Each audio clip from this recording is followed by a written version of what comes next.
Hello Odooers, welcome back to our channel Devintelle. Today we will see how to display bill details into purchase order.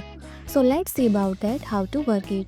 You can see here a module Dev Purchase Vendor Details. First install this module, so click on this activate button. Now our module is installable. First go to purchase app, create new order, select vendor, add product. Unit price is 500. Let's see here bill amount, paid amount and due amount now display 0.